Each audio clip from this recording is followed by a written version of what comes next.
Assalamualaikum warahmatullahi wabarakatuh. Selamat malam dan selamat bergabung kembali program Newsroom edisi Rabu 4 Juni 2025. Langsung saja Newsroom selengkapnya bersama saya Lisa Ratnatania.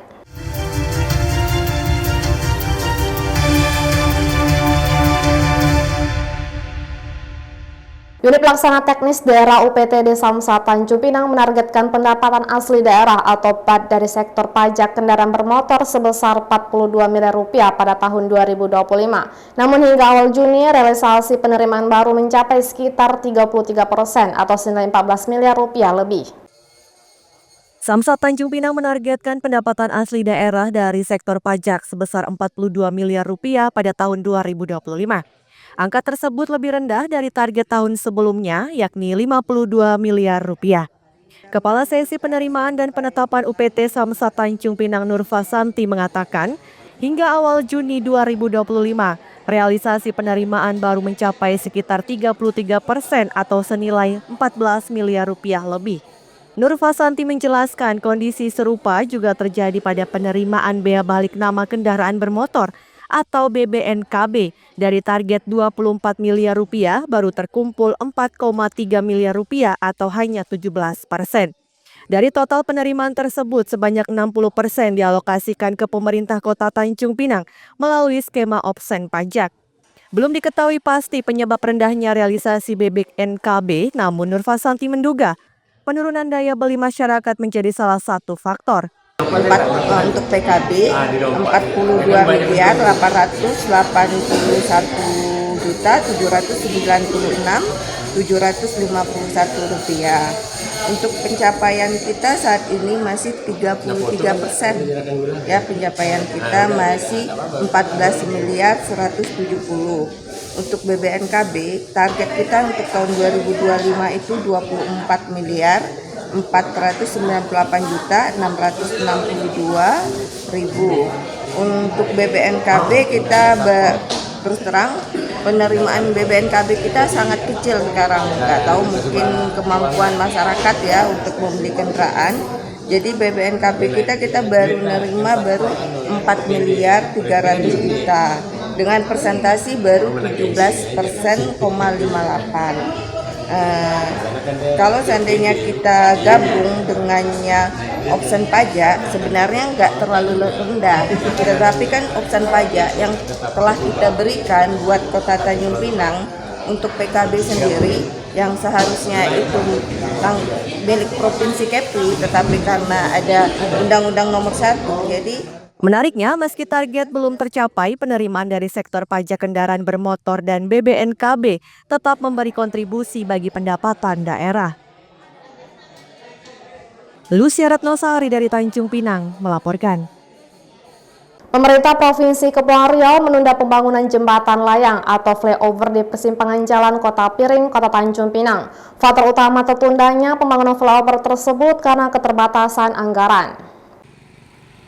Rencana pembangunan flyover di Simpang Melayu Kota Piring kilometer 7 Tanjung Pinang pada 2026 mendatang resmi ditunda.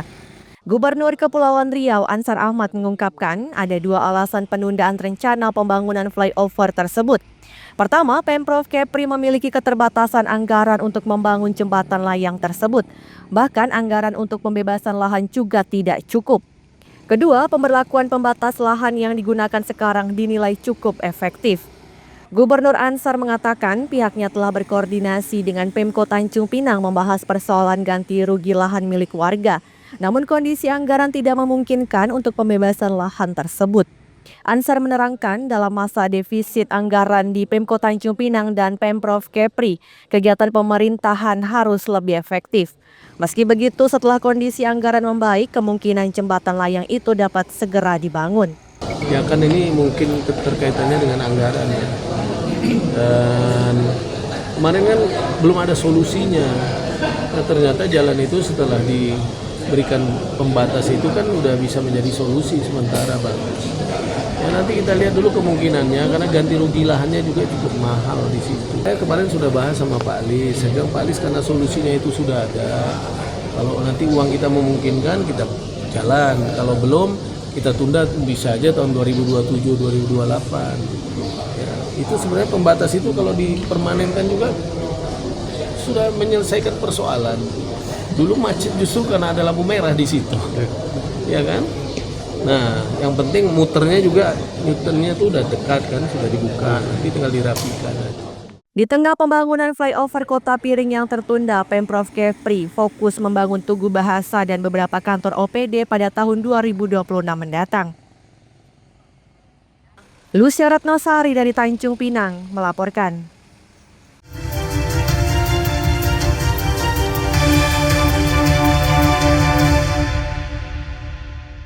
Pemerintah Kota Tanjung Pinang dikabarkan akan melakukan peminjaman uang ke Bank Riau Kepri atau BRK sebesar Rp36.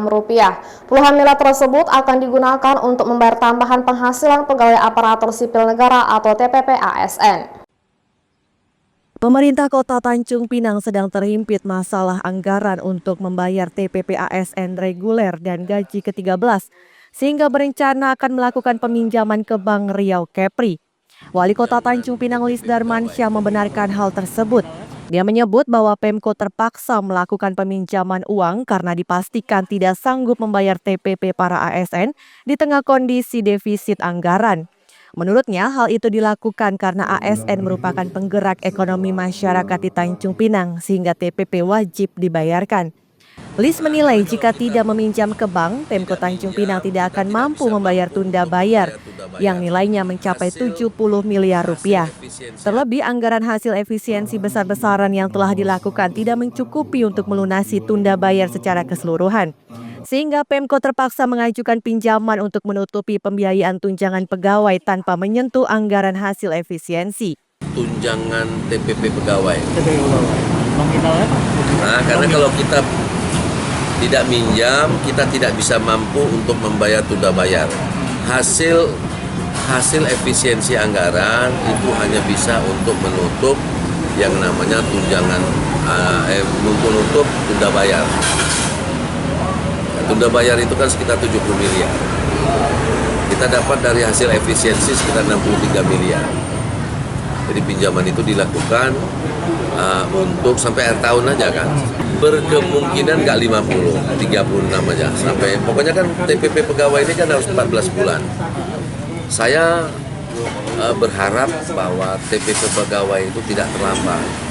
Karena TPP pegawai itulah yang menggerakkan ekonomi daripada masyarakat.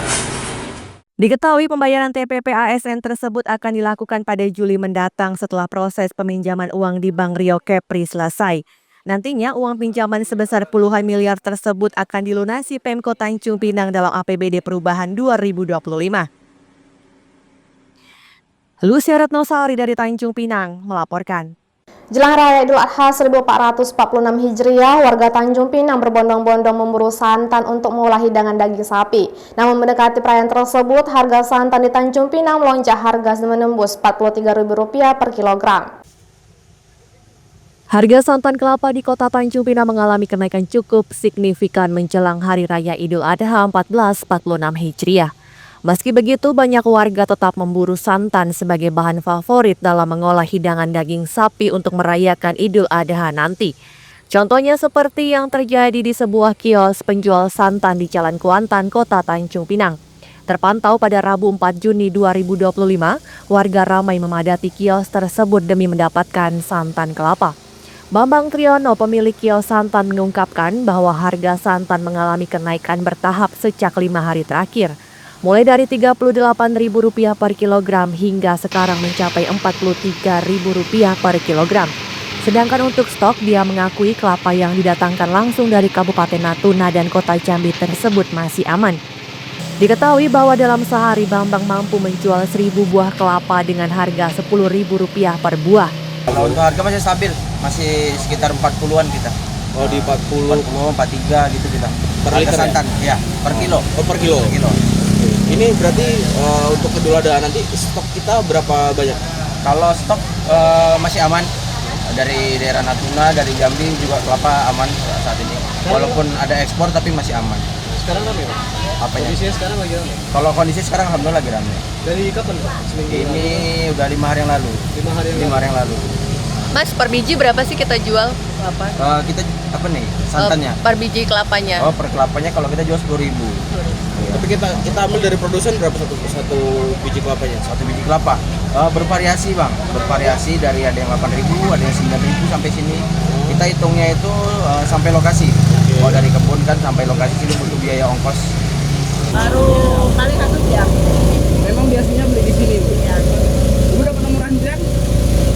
Nomor 26 Ibu ya? Oh gitu. Biasanya kalau Ibu kalau dulu beli agak pagi atau memang agak siangan seperti ini? Pagi-pagi. Jarang sih aku antri baru hari ini. Kenapa sih 1 hari sebelum, nggak 2 hari sebelum ini? Biasanya kan orang ya ada di stok lah. Iya, bisa. Hari ini aja. Tapi memang Ibu beli untuk konsumsi ada aja. Rencananya mau beli apa aja nih Bu? Paling kan bumbu sama santan aja. Kenaikan harga santan tersebut menurut pemilik kios santan terjadi berkat ekspor kelapa ke luar negeri sehingga stok kelapa di dalam negeri berkurang sedangkan peminatnya tetap banyak. Lucia Retnosari dari Tanjung Pinang melaporkan. Jangan lupa follow Instagram dan TikTok VNewsClick untuk berita menarik lainnya.